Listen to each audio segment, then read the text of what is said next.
Muchas gracias. Nada más quiero aclarar que en el programa aparece como que si fuera un orador de Estados Unidos. No soy estadounidense, soy costarricense. Y como tal, me quiero disculpar ante ustedes por la actitud cobarde y cómplice que mi gobierno ha tenido callando los abusos que ocurren en este país.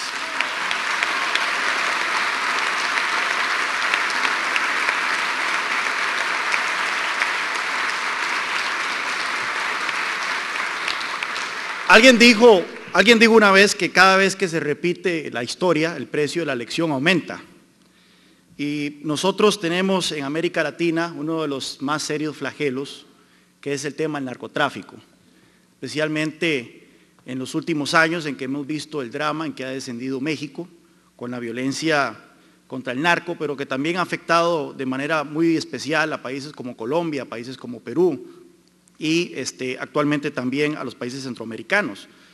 Y bueno, no sabemos hasta qué punto la ola de crimen que vive también Venezuela tiene que ver con el hecho de que este país cada vez está más infiltrado por el narcotráfico.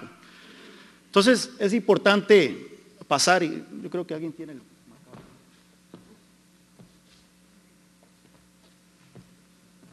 Es importante repasar las lecciones de la historia, especialmente si nos vamos hacia dónde apunto esto. Ahí está. Si nosotros repasamos la historia y vemos las lecciones de la prohibición de Estados Unidos, recordemos que en 1919 Washington declaró lo que fue la primera guerra contra una sustancia de consumo popular, que fue el alcohol. En 1919 se ratificó la enmienda número 18 a la Constitución de Estados Unidos, que prohibía la fabricación, la venta, el transporte y la importación de bebidas alcohólicas. Una década más tarde, la llamada prohibición era un fracaso ante los ojos de propios y extraños. Lo que antes era un negocio formal degeneró en un mercado negro altamente lucrativo y muchas veces violento.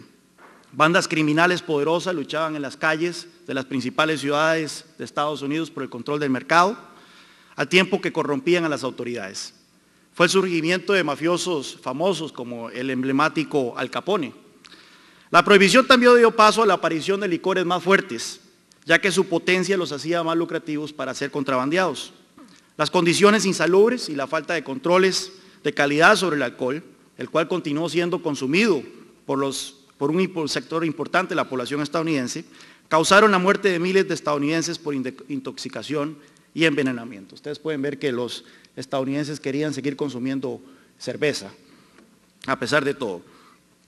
La prohibición, luego de una década, había fracasado en su objetivo ilusorio de impedir que los estadounidenses consumieran alcohol, y más bien sus efectos secundarios, que fueron la violencia, la corrupción y la insalubridad, probaron ser más perniciosos que los males relacionados al alcoholismo que pretendía combatir la prohibición. En 1993, mediante la ratificación de la enmienda 21 a la Constitución de Estados Unidos, este país acabó con el fallido experimento de la prohibición del alcohol. Sin embargo, y no en menor medida debido a prejuicios raciales, las leyes sobre el consumo de otras sustancias que prohibían el consumo de otras sustancias permanecieron intactas. La prohibición de la cocaína se mantuvo puesto que iba dirigida a los afroestadounidenses. La de la marihuana, que iba dirigida a los mexicanos, también se mantuvo. Y la del opio, que iba dirigida a los chinos, también se mantuvo. Hoy, si nosotros adelantamos 80 años después, podemos ver que muchas de estas consecuencias que se vio en Estados Unidos durante la época de la prohibición, la estamos viviendo ahora en América Latina. Este es el caso de los homicidios en México. Ustedes pueden ver que desde que el presidente Felipe Calderón lanzó una guerra contra el narco en ese país, el número de asesinatos relacionados al crimen organizado fue aumentando de manera exponencial hasta el año 2011. En el año 2011 el gobierno mexicano decidió dejar de publicar información sobre la cantidad de homicidios relacionados con el narco. Entonces ahora lo que tenemos son estimaciones privadas. En rojo están el total de los homicidios en México, amarillos son los homicidios causados por el narcotráfico. Vemos que en el 2013 ha venido a la baja desde el 2011 cuando experimentó su pico, pero aún así estamos hablando de que hay más de 10.000 muertos o por lo menos 12.000 muertos en México relacionados al crimen organizado. La tasa de homicidios en México se ha disparado una vez que Felipe Calderón lanzó esta guerra contra los carteles. Ha venido cayendo nuevamente en los últimos años, pero aún así permanece muy por de lejos de los niveles que venía ostentando justo antes de que Felipe Calderón lanzara esta guerra contra el narco. Y vemos que precisamente aquellos estados en México donde el gobierno ha lanzado al ejército a combatir a los carteles es donde la tasa de criminalidad, la tasa de homicidios se ha disparado de una manera espeluznante. Así que incluso las fuerzas del orden no han podido poner orden en México, sino que más bien han hecho que las cosas se pongan peor. Para peores, el gobierno mexicano no investiga el 95% de los homicidios que ocurren en ese país, una tasa de impunidad muy similar a la de Venezuela. Esto es el mapa de los carteles de México. Como ustedes pueden ver, ahora México se encuentra dividido por diversos carteles. Los más poderosos son el cartel de Sinaloa, que es el que controla la costa oeste de México, y el cartel de los Zetas, que controla la costa del Golfo en ese país, pero también hay otros actores importantes como el cartel del Golfo y la familia michoacana y los caballeros templarios, un culto rarísimo que trafica metafetamina al tiempo que tiene una Biblia propia, y que ha hecho del estado de Michoacán una zona de guerra terrible en este momento. Bueno, y en Centroamérica, la región de donde yo provengo, la situación todavía es peor. Si nosotros hablamos de tasas espeluznantes de crimen en México, la tasa de homicidios de México es de 19 homicidios por cada 100,000 habitantes, mientras que en Honduras es de 79, que es la misma de Venezuela, por cierto. El más reciente informe sobre homicidios de las Naciones Unidas encontró que Honduras, El Salvador, Guatemala y Belice se encuentran dentro de los 5 países más violentos del planeta, con tasas de homicidios en algunos casos superiores a los de la guerra civil en los años 80. El otro país dentro de esos 5 más violentos es Venezuela. En estos países los carteles mexicanos han unido fuerzas con las pandillas juveniles, las famosas maras, para formar una alianza tóxica que amenaza la estabilidad de los gobiernos de la región. Y estos países se encuentran totalmente desprotegidos ante el flagelo del narcotráfico. Solo vean ustedes esta estadística. En el año 2010, todos los países centroamericanos juntos, incluyendo Belice y Panamá, y los 5 países que se independizaron de España en 1821, gastaron apenas $4,000 millones en sus aparatos de justicia y seguridad. $4,000 millones. Se estima que el ingreso promedio de los carteles mexicanos es un monto 6 veces superior al de todos los presupuestos de seguridad y justicia de los países centroamericanos. En Sudamérica, la violencia contra las drogas ha costado decenas de miles de vidas en países como Colombia y Perú, donde el dinero del narcotráfico financia grupos terroristas como las FARC y el Sendero Luminoso. Estados Unidos ha gastado millones de dólares tratando de combatir la siembra de cocaína, la producción de cocaína. Como ustedes pueden ver, efectivamente se han logrado logros muy marginales en cuanto al área sembrada de coca en los Andes en los últimos años. Sin embargo, el problema es que la productividad de la coca ha aumentado. Según el Informe Mundial de Drogas, si antes se producían 4.2 kilos de cocaína por hectárea de hoja de coca, ahora se producen entre 5.1 y 6.8. Entonces sí, hay menos área sembrada, y esto es una estadística que el gobierno de Estados Unidos le gusta hablar muchísimo, el área sembrada de coca. Lo que no menciona es cuánta cocaína se está produciendo en esta área sembrada, y como ustedes pueden ver, básicamente estamos en los mismos niveles de producción de cocaína de hace 20 años.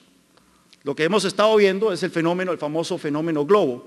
Antes Perú era el principal productor de cocaína, luego fue sustituido por Colombia y según los últimos estimados, ya Perú nuevamente ha superado a Colombia en producción de esa droga.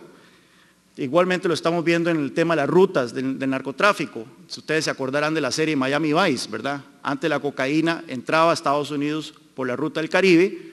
Ante la presión que se puso por la Guardia Costera en esa ruta, en el Mar Caribe, es cuando se activa la ruta de Centroamérica y México, es cuando los carteles mexicanos logran mucho poder. Bueno, ahora con la presión que se les ha puesto en México y en Centroamérica, nuevamente la ruta del Caribe se está reactivando. Es una guerra en donde básicamente la misión de los países es tratar de exportarse el problema, no tratar de ganar esta esta batalla. La pregunta es, ¿estamos ganando la guerra contra las drogas? ¿Estamos ganando la guerra contra el narcotráfico?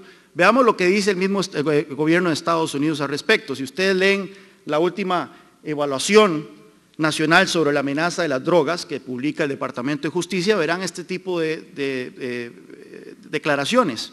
Una de ellas, por ejemplo, dice que el tráfico y el abuso de drogas ilícitas continúa constituyendo una amenaza desafiante y dinámica para Estados Unidos, ni qué decir para Latinoamérica. También el informe dice que la disponibilidad de heroína continúa aumentando y probablemente esto se debe a la alta producción en México.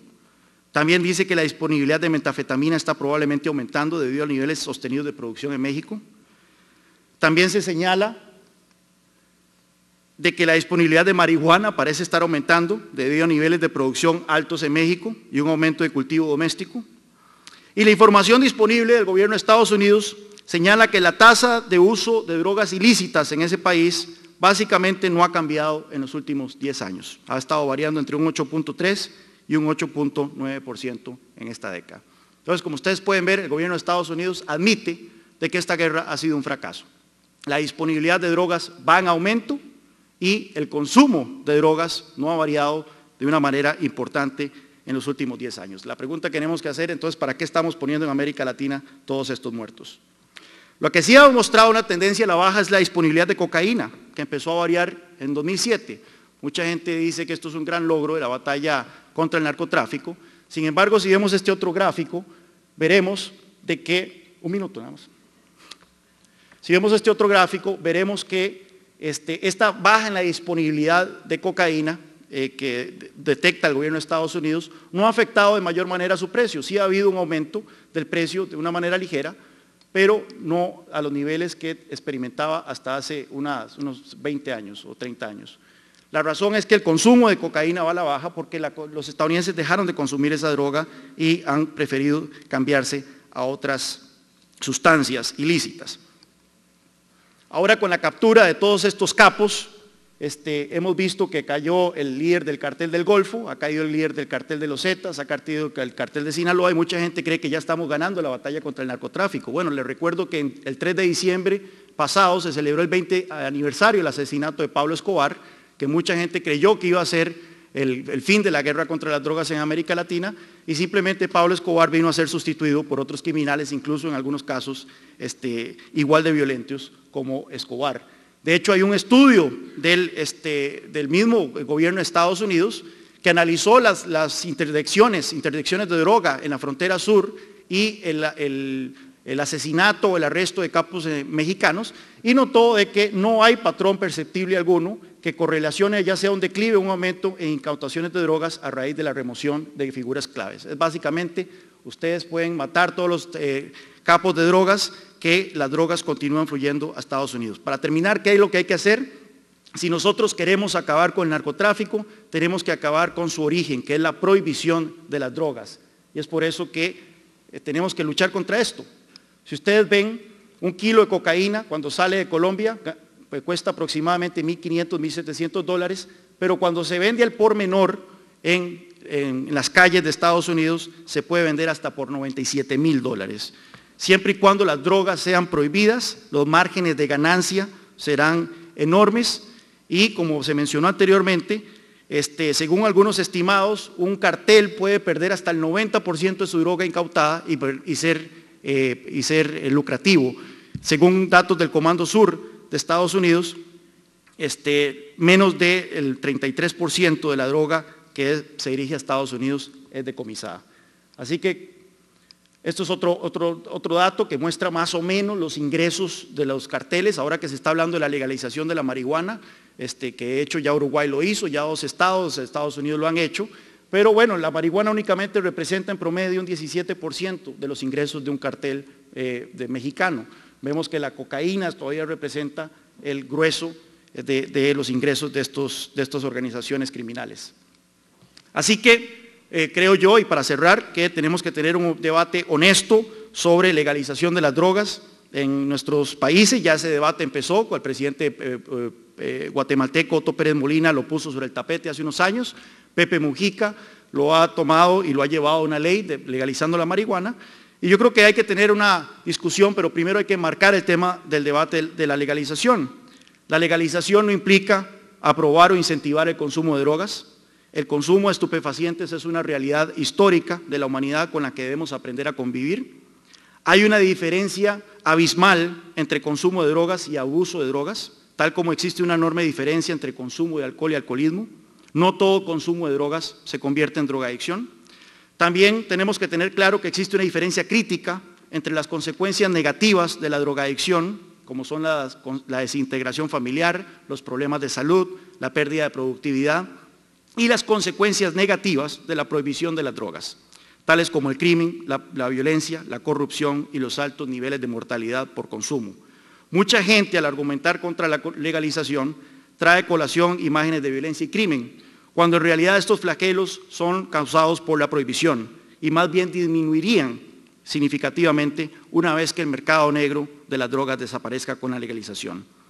Además, es importante aclarar que la legalización de las drogas no pretende resolver el problema de la drogadicción ni los males asociados a este fenómeno, los cuales es mejor enfrentar desde una perspectiva de salud pública y no criminal. Lo que la legalización pretende es eliminar los efectos negativos de la prohibición antes señalados. Si nosotros queremos acabar con el flagelo del narcotráfico, tenemos que acabar con la prohibición de las drogas, que es lo que ha causado este mercado negro y ha causado el crimen organizado. Muchas gracias.